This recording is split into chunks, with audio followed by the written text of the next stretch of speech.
العلم هو النور الهادي والمفتاح لكل الخير من يرد الله به خيرا. بسم الله الرحمن الرحيم. وإذا طلق الرجل امرأته في حالة الحيض وقع الطلاق لأن النهي عنه لمعنى في غيره وهو ما ذكرنا فلا ينعدم مشروعيته ويستحب له أن يراجعها لقوله عليه السلام لعمر رضي الله تعالى عنه مر ابنك فليراجعها وقد طلقها في حالة الحيض. هذا يفيد الوقوع والحث على الرجعة. ثم الاستحباب قول بعض المشايخ والأصح أنه واجب عملا بحقيقة الأمر ورفعا للمعصية بقدر الممكن بدفع أثره وهي العدة ودفعا لضرر تطويل العدة.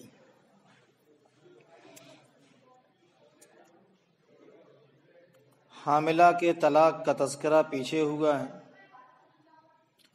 اور اگر حاملہ کو طلاق دینا ہو تو ہر دو طلاقوں کے درمیان 1 مہینے کا فصل کرے گا، جبکہ نیت کیا ہو طلاق سنت کی۔ امام محمد رحمۃ اللہ علیہ کا قول آیا تھا کہ حاملہ کو صرف 1 ہی طلاق سنت دے سکتے ہیں، دلیل گزر چکی۔ اگلا مسئلہ ہے کہ جب آدمی اپنی بیوی کو طلاق دے حیض کی حالت میں، مرد اپنی بیوی کو طلاق دے حیض کی حالت میں، طلاق واقع ہو جائے گی، لأن النہی عنہ لمعنى فی غیرہ، اس لیے کہ نہیں طلاق سے ایسے سبب کی وجہ سے ہے جو اس کے علاوہ میں ہے، اور وہی وہ ہے جو ہم نے ذکر کیا۔ حضرت نبی کریم صلی اللہ علیہ وسلم نے حضرت عمر رضی اللہ تعالیٰ عنہ کے بیٹے عبداللہ کو حیض کی حالت میں طلاق وہ دے چکے تھے، لیکن آپ نے منع فرمایا۔ تو منع فرمانے کا حاصل یہ ہے کہ آپ نے ان کو حیض کی حالت میں طلاق دینے سے منع کیا، اور اس کی وجہ یہ بتائی ہے کہ اس سے عدت اس کی لمبی ہو جائے گی۔ فی نفسہ ہی طلاق تو واقع ہو گیا، اور آگے اس کو سمجھا بھی رہے ہیں۔ فلا ينعدم مشروعیتہ، تو اس کی مشروعیت منعدم نہیں ہوگی، یعنی حیض کی حالت میں طلاق دینا ممنوع تو ہے، لیکن یہ معنی فی غیرہ ہی ہے، عدت لمبی ہو جا رہی ہے، اس لیے وہ طلاق دے دیا، طلاق واقع ہو جائے گی۔ اور اگر طلاق دے دیا، طلاق واقع ہو جائے گی، صاحب کتاب کہتے ہیں یستحب له ان یراجعها، اس کے لیے مستحب ہے کہ بیوی سے رجوع کر لے۔ کیوں؟ نبی کریم صلی اللہ علیہ وسلم نے فرمایا تھا عمر رضی اللہ تعالیٰ عنہ سے مر ابنک، اپنے بیٹے کو حکم دو، چاہیے کہ اپنی بیوی سے رجوع کر لے، حالانکہ ان کو بیوی کو طلاق دیا تھا عبداللہ ابن عمر رضی اللہ تعالیٰ عنہ نے حالت حیض میں۔ غور کیے جملے پر، آپ نے کہا رجعت کر لے، اپنے بیٹے کو حکم دو کہ وہ رجوع کر لے۔ رجوع کرنا اس بات کی علامت ہے کہ طلاق واقع ہو چکی ہے جو حیض کی حالت میں دی گئی تھی۔ فَلْيُرَاجِعْهَا، مر ابنک فَلْيُرَاجِعْهَا، رجعت کر لے۔ رجعت کرے گا کیوں؟ طلاق دے گا تبھی تو، طلاق ہو کہ واقع ہو چکی ہے، اور اس کو حیض کی حالت میں طلاق دیا تھا، تبھی تو آپ نے رجعت کا حکم دیا تھا۔ معلوم ہوا کہ حیض کی حالت میں اگر طلاق دے، طلاق واقع ہو جائے گی، لیکن اس کے رجوع کر لینا چاہیے۔ رجعت کا لفظ وہذا یفید الوقوع، فلیراجعها سے 2 باتیں سمجھ میں آ رہی ہیں کہ ایک تو یہ ہے کہ یہ طلاق کے واقع ہونے کا فائدہ دے تک طلاق واقع ہو گئی، دوسرے اگر حیض کی حالت میں طلاق دے دیا ہے تو حضرت اس کو ابھار رہے ہیں کہ تم اس سے رجوع کر لو، اور حث علی الرجعۃ۔ ثم الاستحباب، پھر یہ یستحب کہا ہے، رجوع کرنا حالت حیض میں، عورت کو طلاق دیا، اس سے رجوع کرنے کا حکم مستحب ہے یا واجب ہے؟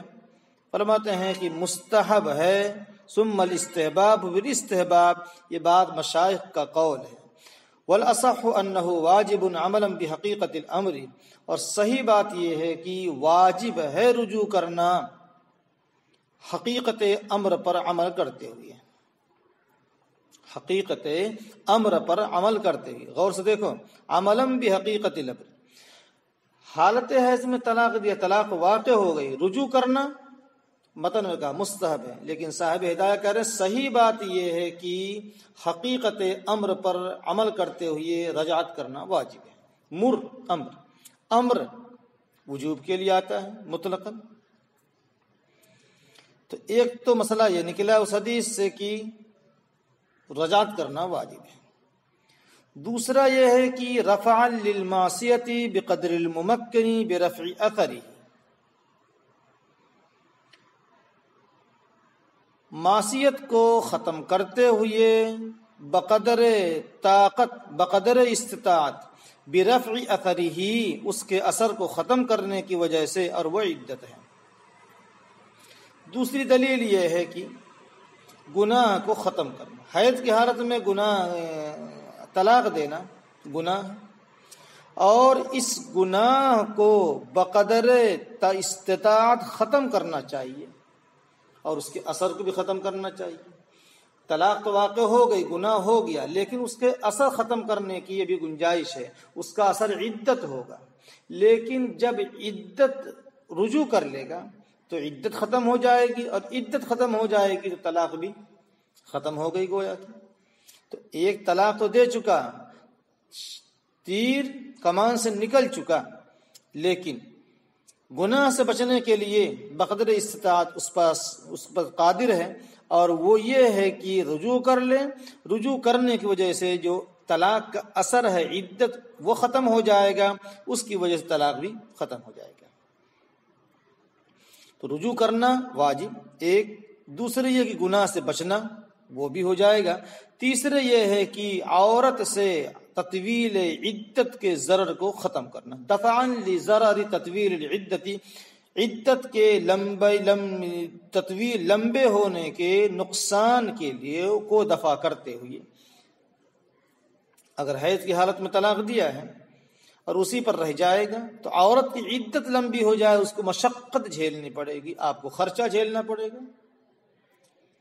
کیوں؟ یہ حیض تو عدت میں شمار نہیں ہوگا، آگے طہر ہوگا، اگلے حیض سے عدت شروع ہوگی تو عدت بلا وجہ لمبی ہوگی، اس سے عورت کو تکلیف ہوگی، اس سے بھی بچنے کے لیے رجوع کر لے۔ تو اگر حیض کی حالت میں طلاق دیا ہے تو طلاق واقع ہو جائے گی، البتہ یہ ہے کہ رجوع کرنا واجب ایک، دوسرے گناہ ہے، گناہ سے بچنا، اور گناہ کا اثر عدت کی شکل میں ظاہر ہوگا اس سے بھی، اور تیسرے یہ ہے کہ عدت لمبی نہ ہو، اس سے بھی بچنا ضروری ہے۔ قال فإذا طهرت وحاضت ثم طهرت فإن شاء طلقها وإن شاء أمسكها قال وهكذا ذكر في الأصل وذكر الطحاوي أنه يطلقها في الطهر الذي يلي الحيضة الأولى قال أبو الحسن الكرخي ما ذكر الطحاوي قول أبي حنيفة وما ذكر في الأصل قولهما۔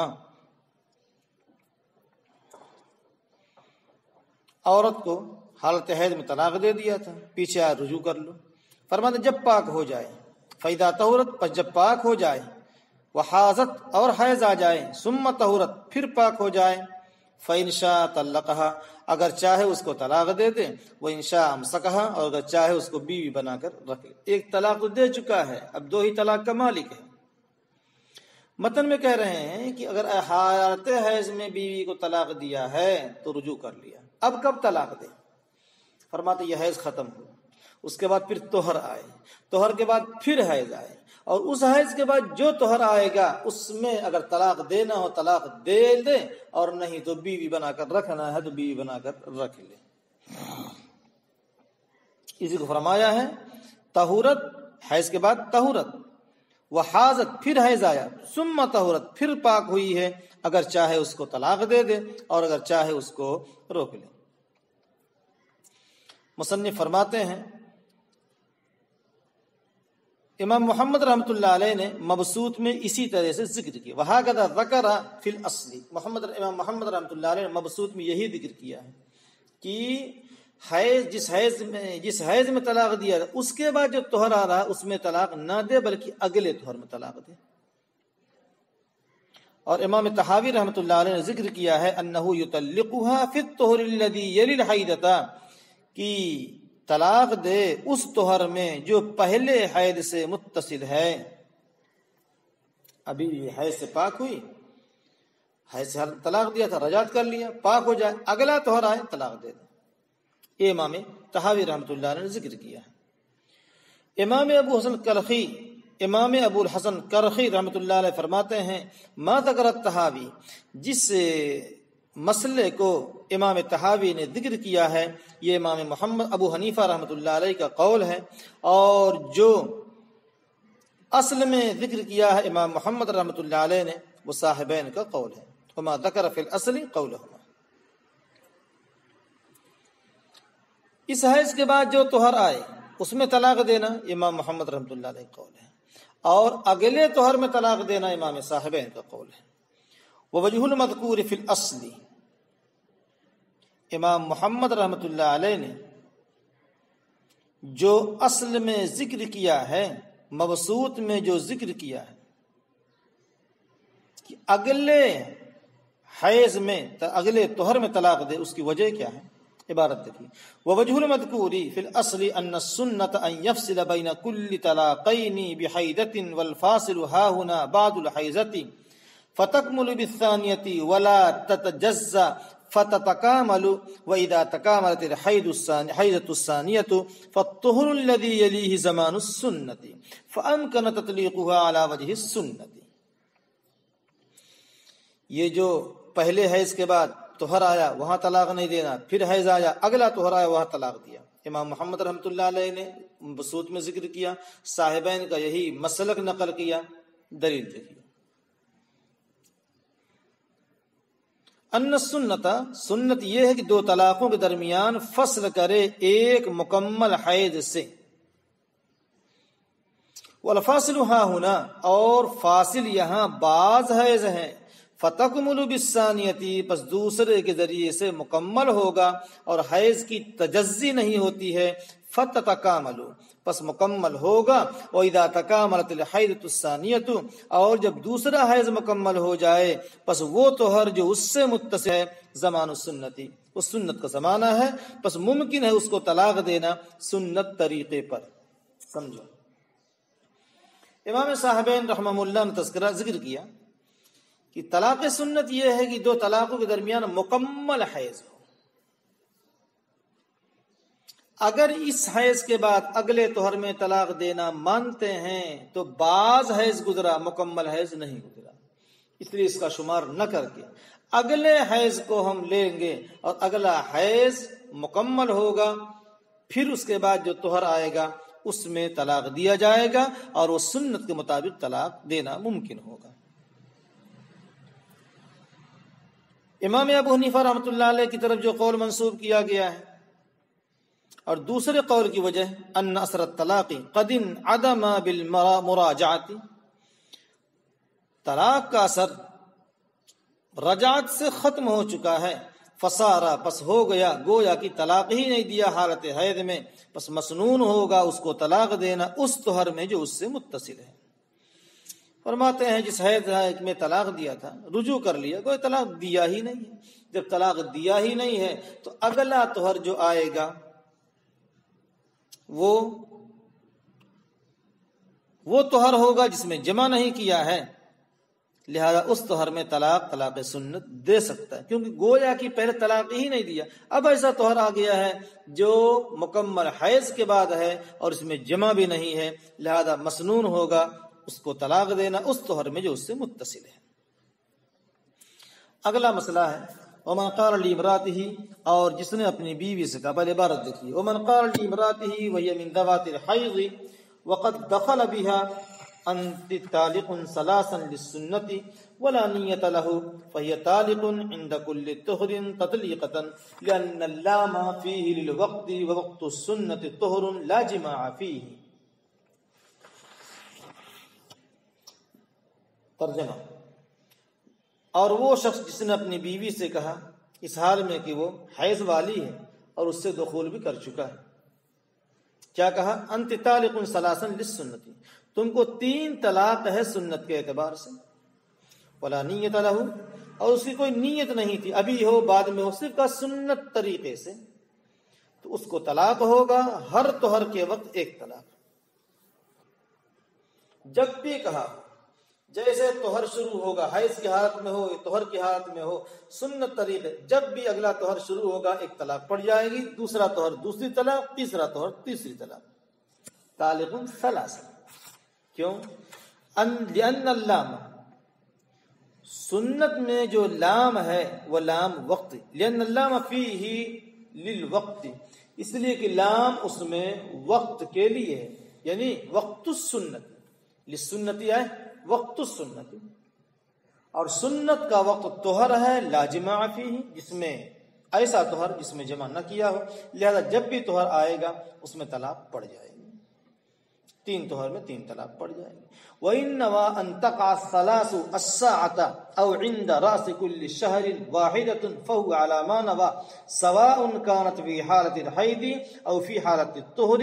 وَقَالَ زُفَرٌ لَا تَصِحُّ نِيَّةُ الْجَمْعِ لِأَنَّهُ بِدْعَةٌ وَيَزِدُّ السُّنَّةِ، وَلَنَا أَنَّهُ مُحْتَمَلُ لفظه لأنه سني وقوعا من حيث أن وقوعه بالسنة لا يقعا، فلم يتناوله مطلق كلامه وينتدمه عند نيته.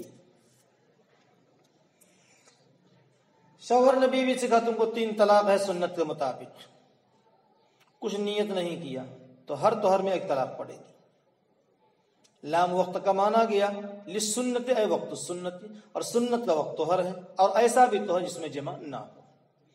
اور آگے فرما رہے ہیں اگر اس نے اس جملے سے نیت کیا کہ 3 ابھی واقع ہو جائے، وَإِنَّمَا أَن تَقَعَ الثَّلَاثُ السَّاعَةَ، ابھی 3 طلاق واقع ہو جائے، یا ہر مہینے کے شروع میں 1 طلاق واقع ہو، فَهُوَ عَلَىٰ مَا نَوَىٰ، پس وہ اس پر ہوگا جو اس نے نیت کیا ہے، برابر ہے کہ حیض کی حالت میں ہو یا طہر کی حالت میں ہو. جس وقت اس نے کہا اور کہا ابھی واقع ہو جائے، تو اگر کہتا ابھی تینوں واقع ہو جائے تو ابھی تینوں واقع ہو جائے گی، چاہے بیوی حیض کی حالت میں تو بھی واقع ہو جائے گی، یا یہ کہ طہر کی حالت میں ہو تو بھی واقع ہو جائے گی. یا یہ نیت کیا کہ تینوں طلاق ہر مہینے کے شروع میں، ہر مہینے کے شروع میں 1 طلاق، مہینہ شروع ہو 1 طلاق، دوسرا، تو جیسا نیت کیا ویسا فیصلہ ہو جائے. امام ظفر رحمۃ اللہ علیہ فرماتے ہیں نہیں صحیح ہے 3 کی نیت، اس لیے کہ وہ بدعت ہے اور وہ سنت کی ضد ہے.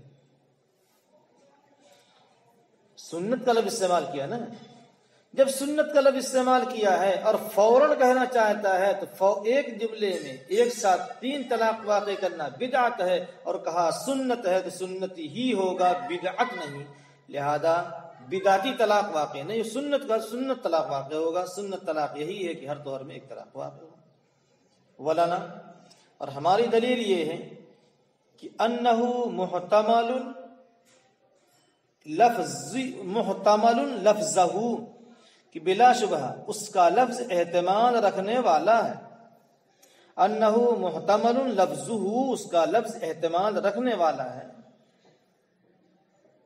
اس کے لفظ میں احتمال ہے، اس لیے کہ وہ سنی وقوعا، اس لیے کہ وہ سنی الوقوع ہے، اس حیثیت سے کہ اس کا واقع ہونا سنت سے ثابت ہے، لا ایقان، نہ کہ واقع کرنا. فلم یتناولہ، پس نہیں شامل ہوگا مطلق کلام، اس کا مطلق کلام، وینتظمہ عند نیتہ، اور شامل ہوگا اس کے نیت کے وقت. امام ابو حنیفہ رحمۃ اللہ علیہ نے جو دلیل دی ہے، اس دلیل کو ذرا سمجھیے. اس نے کیا کہا ہے؟ انت طالق ثلاثا للسنتی، للسنتی 3 طلاق سنت کے مطابق، اور نیت کیا کر رہا؟ ابھی واقع ہو جائے. امام ابو حنیفہ رحمۃ اللہ نے فرمایا کہ اس کا یہ لفظ احتمال رکھتا ہے 2 باتوں کا، اور اس کے لفظ میں احتمال بھی ہے. کیا؟ لفظ سنت میں 3 طلاق کا بھی احتمال ہے، اس طرح کہ 3 طلاق واقع کرنا سنت سے یعنی حدیث سے ثابت ہے، اس لیے مطلق سنت بولا ہے۔ مطلق سنت بولا، کوئی نیت نہیں کی تو 3 طلاق کو شامل نہیں ہوگا، اور اگر نیت کیا ہے لسنتی میں 3 طلاق کا احتمال ہے، اس لیے نیت کے وقت 3 طلاق واقع ہو جائے گی۔ کیا کہا ہے؟ وقوعا، لأنہ سنی وقوعا، لا یقعن آگے آ رہا ہے، تو وقوعا کا حاصل یہ ہے جو طلاق واقع ہوگی وہ سنت یعنی حدیث سے ثابت ہے۔ 3 طلاق واقع کرنا یہ سنت کے مطابق نہیں ہے، واقع ہونا یہ سنت سے ثابت تو ہے، لیکن 3 طلاق واقع کرنا یہ سنت کے مطابق نہیں ہے۔ لہذا اگر اس نے اس جملے سے 3 طلاق واقع کرنے کی فوراً نیت کر لی ہے تو وہ طلاق واقع ہو جائے گی، اس لیے کہ اس کا واقع ہونا سنت سے ثابت ہے، اور جب سنت سے ثابت ہے تو پھر واقع ہو جائے گی۔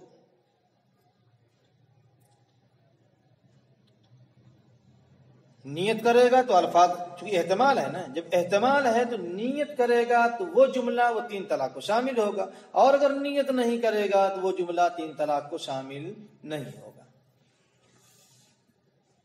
وَإِنْ كَانَتْ آئِسَةً أَوْ مِنْ ذَوَاتِ الْأَشْهُرِ وقعت الساعة واحدة وبعد شهر أخرى وبعد شهر أخرى لأن الشهر في حقها دليل الحاجة كالطهر في حق ذوات الأقراء على ما بينا۔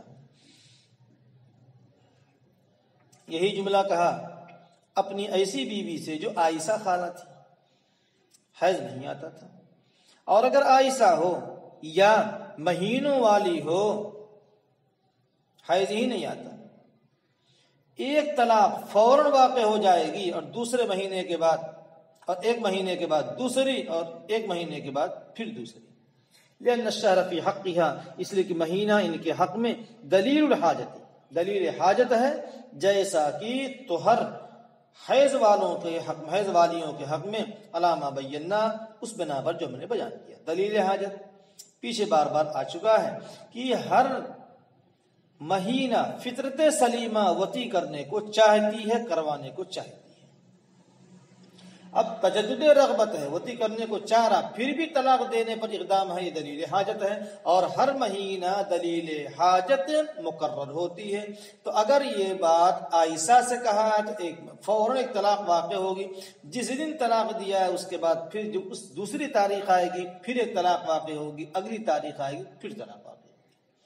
اور ایسے جس کو حیض نہیں آتا اس کا بھی یہی حال ہے، مہینے مہینے، کیونکہ مہینہ حیض کے قائم مقام ہے عائشہ کے حق میں اور اس عورت کے حق میں جس کو حیض نہیں آتا ہے، کیونکہ ہر مہینے میں تجدد رغبت ہے، اور اس پر بھی طلاق پر اقدام کرنا یہ دلیل حاجت ہے کہ اس کو اب بھی ضرورت ہے اس کو الگ کرنے کا۔ وَإِنْ نَوَىٰ أَنْ يَقَعَ الثَّلَاثُ السَّاعَةَ وَقَعْنَا، اور اگر اس نے نیت کیا اور کہا کہ 3 ابھی واقع ہو جائے تو واقع ہو جائے گی۔ وَإِنَّ، عبارت دیکھیے، وَإِنَّ نَوَىٰ أَن يَقَعَ الثَّلَاثُ، اور اگر نیت کیا کہ 3 ابھی واقع ہو جائے تو واقع ہو جائیں گی ہمارے نزدیک، لما قلنا، اس وجہ سے جو ہم نے کہا ہے، برخلاف جبکہ کہا انت طالق للسنہ، کیا کہا؟ انت طالق للسنہ، ولم ينص علی الثلاث، اور 3 کی صراحت نہیں کی ہے، حیث لا تصح نیت الجمع فیہ، اس حیثیت سے اس میں جمع کی نیت صحیح نہیں ہے،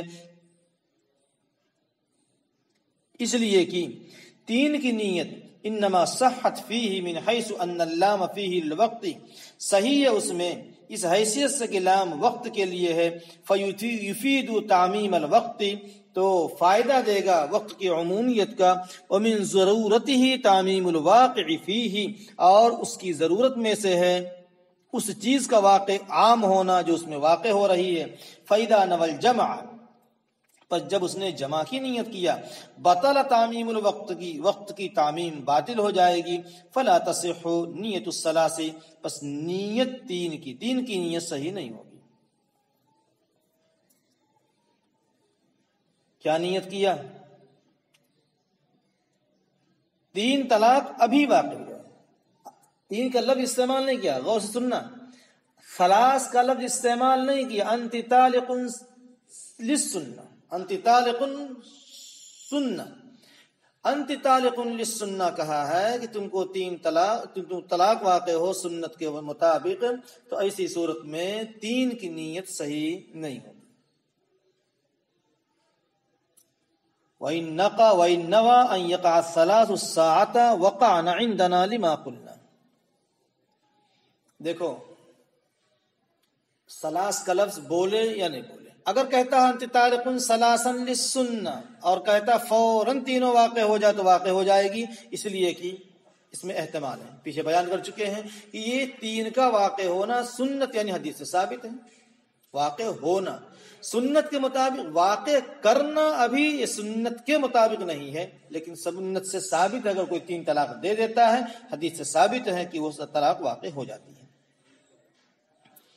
برخلاف جبکہ کہا انت طالق للسنہ، تم کو سنت کے مطابق طلاق ہے، 3 کی صراحت نہیں کیا ہے، تو ایسی صورت میں جمع کی نیت صحیح نہیں ہوگی.